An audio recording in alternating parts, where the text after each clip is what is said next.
বিসমিল্লাহির রহমানির রহিম। Voice of people with কাজলের পক্ষ থেকে জানাই অভিনন্দন। দর্শক, আপনারা রাশিয়া ইউক্রেনের যে যুদ্ধ, সেই যুদ্ধের ভয়াবহতা আপনারা টেলিভিশনের মাধ্যমে বিভিন্ন ফুটেজের মাধ্যমে দেখতে পাচ্ছেন, বিশ্ববাসী দেখতে পাচ্ছে।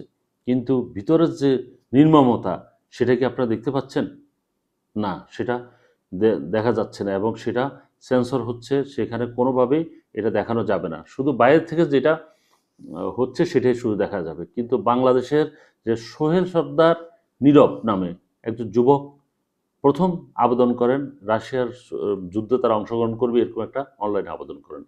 সেটা রাশিয়া গ্রহণ করে এবং তাকে বাংলাদেশ থেকে রাশিয়াতে নিয়ে যায়। সেখানে 6 মাস ট্রেনিং করার পরে তার সাথে আরও 5-6 জন তার বন্ধুসহ তারা সেখানে রাশিয়া সেনাবাহিনীতে ওরা যোগদান করে। যোগদান করার পরে কারণ কি, ওখানে কিন্তু ওরা অনেক টাকা দেওয়া হয়, বাংলাদেশি টাকায় প্রায় 5 লক্ষ টাকা প্রতি মাসে বেতন তাদেরকে দেওয়া হয়। তারা যুদ্ধক্ষেত্রে কেউ যুদ্ধে সহযোগিতা করে আর কেউ সরাসরি যুদ্ধ করে। আমাদের সোহেল আরমান যার কথা বলছি এখন, সে কিন্তু সরাসরি যুদ্ধক্ষেত্রে যুদ্ধ করতেছে এবং এর ভিতরে বাংলাদেশের যে আরেকজন তার ভাই, সেটা যুদ্ধের বোমার আঘাতে ছিন্নভিন্ন হয়ে যায় এবং সেটা সরাসরি লাইভে বাংলাদেশ সহ বিশ্বকে দেখাচ্ছে।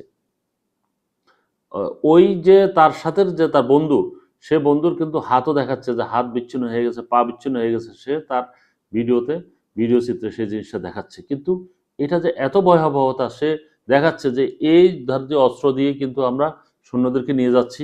আবার এই ধরনের দেখেন, এখানে পেঁচানো আছে প্রায় 5-6টা লাশ পেঁচানো আছে, 1টা 2টা 3টা 4টা 5টা, এইভাবে সে দেখাচ্ছে।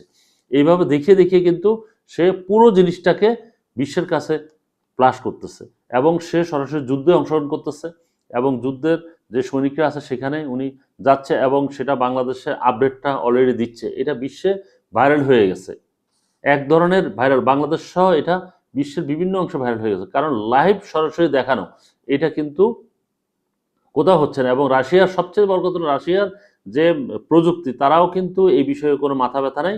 তারা তাকে কোনোভাবেই কোনো বাধা সৃষ্টি করে নাই, যার পরিপ্রেক্ষিতে সে সরাসরি যুদ্ধ করছে এবং যুদ্ধক্ষেত্রে যে বিবরণটা দেখাচ্ছে। দেখেন, 14 সালে কিন্তু ক্রিমিয়া দখল করার পরে, এরপরে যে ইউক্রেন যে স্বাধীনতা অর্জন করেছিল, এটা কিন্তু রাশিয়া কোনোভাবেই মেনে নিতে পারে নাই। যার পরিপ্রেক্ষিতে আবার ইউক্রেন রাশিয়ার সাথে গাদ্দারি করে সে আবার ন্যাটোতে যোগ দেওয়ার জন্য চেষ্টা করেছে। যে সেটা হলো ইউক্রেনের যে বর্তমান প্রেসিডেন্ট, ও কিন্তু ইহুদি, একেবারে মানে একরোখা। যার পরিপ্রেক্ষিতে এই যুদ্ধ শুরু হয়ে গেল। যুদ্ধ শুরু হয়েছে, এখন তো যুদ্ধ প্রায় 1/3 জায়গা কিন্তু অলরেডি দখল